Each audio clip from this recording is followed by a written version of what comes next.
अच्छा खासा बैठा था, मनवीर मधुर ने उठा दिया। हाँ भैया खींचो, इन्हीं ने चंदा दिया सबसे ज्यादा। खींचो खींचो, जब तक मन ना भर जाए तब तक खींचो।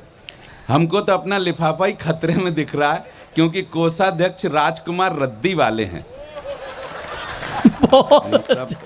नोट तो मेरे ख्याल से अच्छे ही वाले होने चाहिए।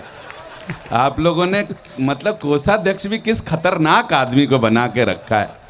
आइए भाई साहब, आप भी श्राप के ही डर से आ गए क्या? यही रद्दी वाले हैं जी। अच्छा यही रद्दी वाले हैं क्या? अरे प्रभु, मैं तो आपको चरण छू के प्रणाम करता हूं। लेकिन उसमें भी रद्दी में भी राजकुमार हैं। रद्दी वाले हैं कौन? रद्दी वाले खड़े हो जाइए। यही तो थे। अगर मथुरा का रद्दी वाला इतना अच्छा है तो अच्छा वाला पता नहीं कितना अच्छा होगा भाई साहब। कमाल है, भगवान ऐसे रद्दी वाला सबको बनाए।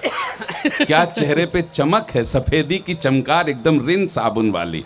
मैं आपको प्रणाम करता हूं सर। राजकुमार जी का आप कोषाध्यक्ष हैं, आपके चरणों की धूल को प्रणाम करता हूं, धूल के एक कण को प्रणाम करता हूं, कण में छिपे हुए अणुओं को प्रणाम करता हूं, प्रत्येक अणु में छिपे हुए परमाणुओं को प्रणाम करता हूं, प्रत्येक परमाणु में छिपे इलेक्ट्रॉन प्रोटॉन न्यूट्रॉन को प्रणाम करता हूं।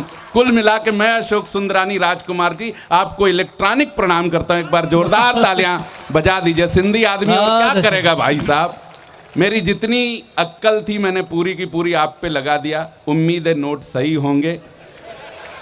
थोड़ा बहुत लिफाफा, क्योंकि हम लोगों ने ना देखे ना गिने, सब पूरी भीड़ के सामने पकड़ा दिया। बोले चुपचाप रख लो, और फिर आपका नाम पड़ा राजकुमार रद्दी वाले। नहीं, एक बात बता दूं, ये असली अग्रवाल हैं। हाँ, ये केवल लिफाफा देते हैं, अंदर का देख लेना। अच्छा, और अच्छा इधर बापू के चार उधर बैठे हुए हैं। नहीं, कल हम लोगों ने गांधी जयंती मनाई है, उधर बैठे हुए हैं बिल्कुल ऐसे उसी मुद्रा में। बुरा मत कहो, बुरा मत देखो, बुरा मत सुनो। और चौथा ये कह रहा लिफाफा कभी खोल के मत देखो। बड़े लोग उधर पढ़े लिखे होते तो हम भी उधर ऊंचे सोफों पे बैठते। अब इधर बैठ के काम चलाना पड़ रहा। मैं ज़्यादा पढ़ लिख नहीं पाया। उसका कारण था, मैं जब 6 साल का हुआ तो पिताजी ले गए मेरे को स्कूल जमा कराने के लिए। हंसी क्या, पहले स्कूल में जमा ही होता था, कौन अपने मन से जाता? आप कौन अपने मन से गए होंगे स्कूल में? पिताजी ले गए स्कूल जमा कराने के लिए, मास्टर जी को पकड़ा दिया, लो संभालो इसको। मास्टर जी ने मेरे सर पर प्यार से हाथ फेरा और पिताजी से पूछा किसका लड़का है? तो पिताजी भावुक हो गए, बोले मास्टर जी आप ही का है। तो अब हम टेंशन में आ गए कि हम 6 साल तक गलत आदमी को अपना बाप समझ रहे थे। बताओ यार। हाँ, हमारे साथ ऐसा होता है। तो हमने पिताजी से पूछा, हमने कहा जब आप हमारे बाप नहीं हो तो घर पे क्या कर रहे हो?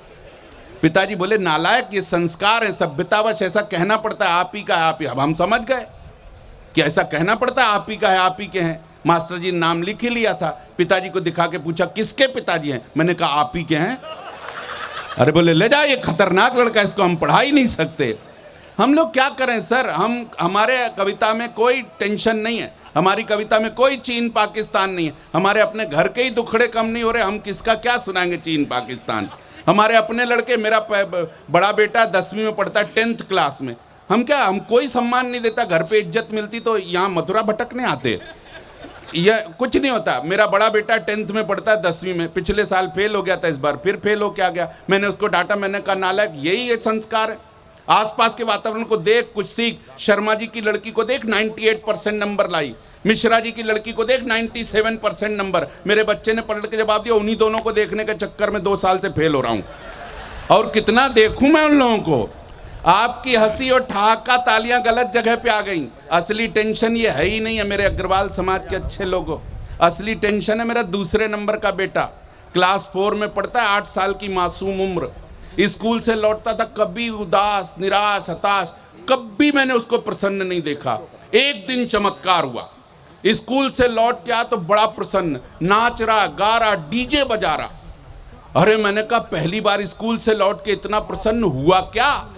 वो बोला पापा कुछ मत पूछो, स्कूल में जो नई मैडम आई है इतनी क्यूट और ब्यूटीफुल।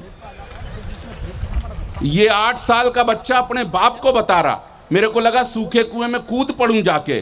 बोला पापा इतनी क्यूट और ब्यूटीफुल की लगता है पढ़ाती रहे पढ़ाती रहे पढ़ाती रहे। 40 मिनट का पीरियड तो ऐसा लगता है 5 मिनट में खत्म हो गया। मैंने कान पकड़ के उसको डांटा। मैंने कहा नालायक, यही संस्कार है जो मैडम तुझे पढ़ाती है, शिक्षा का दान देती है, तुझे ज्ञान देती है, उसको हमेशा अपनी माँ समझना चाहिए। मेरे बच्चे ने पलट के जवाब दिया, पापा हरदम आप अपने ही जुगाड़ में रहते हो। हम लोग करें तो करें क्या? दरअसल बच्चे पैदा होने बंद हो गए सर, डायरेक्ट बाप पैदा होने लग गए। असली टेंशन इस बात का है। बच्चे उम्र से पहले सब कुछ समझने लग गए, असली टेंशन इस बात का है। मैं अपनी पिछले महीने अपनी पत्नी के साथ टीवी देख रहा था, फिल्म चल रही थी, फिल्म मेरी देखी हुई थी, इतने में 8 साल का वही आइटम दोनों के बीच में आके फंसा। वो भी देखने लग गया। मुझे लगा 5 मिनट बाद कोई ऐसा सीन आएगा जो अपने 8 साल के बच्चे के साथ बैठ के कतई नहीं देखना चाहिए। मैंने अपनी श्रीमती जी की आंखों में इशारा किया, श्रीमती जी ने इशारा बखूबी समझा। हम दोनों उठ करके बालकनी में चले गए।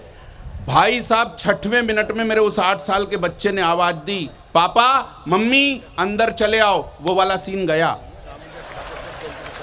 किससे पर्दा कर रहे हैं भाई साहब हम लोग? बच्चे उम्र से पहले सब कुछ समझने लग गए। टेंशन असली इस बात का है, लेकिन आप लोग टेंशन मत पालिएगा। ये घर से आ रहे हैं टेंशन लेकर के। आए बैठिए साहब, आप लोग कोई टेंशन देना बहुत आसान काम है, हंसना थोड़ा मुश्किल काम है, हंसाना उससे भी मुश्किल काम है। किसी को टेंशन देना 1 मिनट नहीं लगता।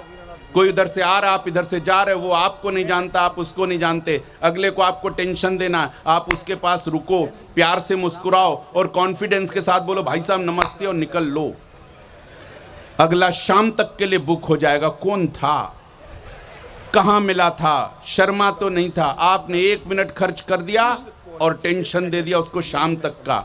और बड़ा टेंशन देना हो, किसी आदमी की बीवी खूबसूरत हो, जबरदस्त खूबसूरत हो, नहीं इधर नहीं, कोई जबरदस्त खूबसूरत हो, वो आ रहा हो अपनी पत्नी के साथ, आप उसकी बगल से निकलो, उस आदमी की तरफ कतई ध्यान न दो, उसकी पत्नी को बोलो भाभी जी नमस्ते, बाकी बात फोन पे करेंगे।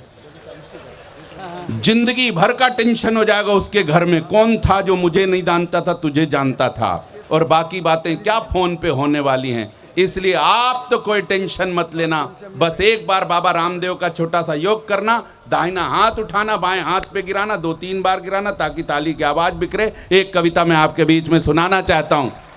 बहुत अच्छे भाई। कोई टेंशन मत लीजिएगा, तनाव मत लीजिएगा आप लोग। बाबा बाबा बाबा, बाबाओं का क्या है? बाबा तो हुआ नहीं, बाबाओं क्या है? बाबा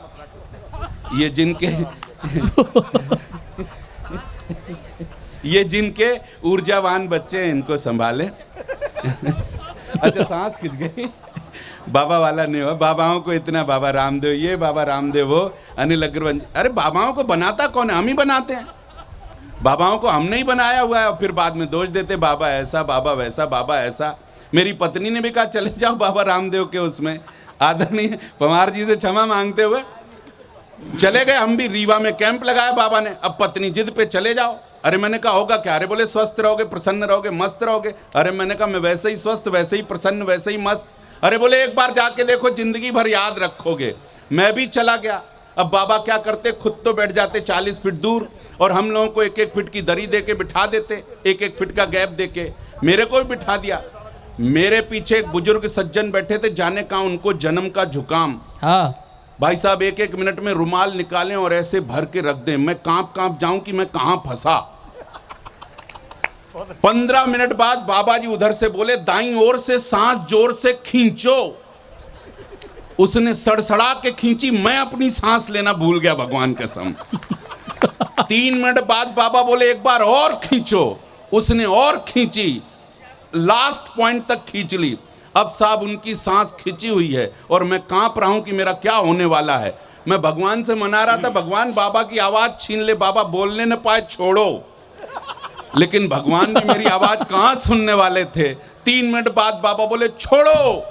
वो तो तपाई बैठा था बुजुर्ग 1.5 महीने से, उसने जो पूरा स्टॉक मेरी शर्ट के ऊपर छोड़ा। भगवान कसम धोने के बाद भी 3 दिन तक बदबू आती रही, लेकिन आपकी तालियां नहीं आई सबकी, तो हम आगे कैसे बढ़ेंगे भाई साहब। इसलिए टेंशन वेंशन मत लीजिएगा।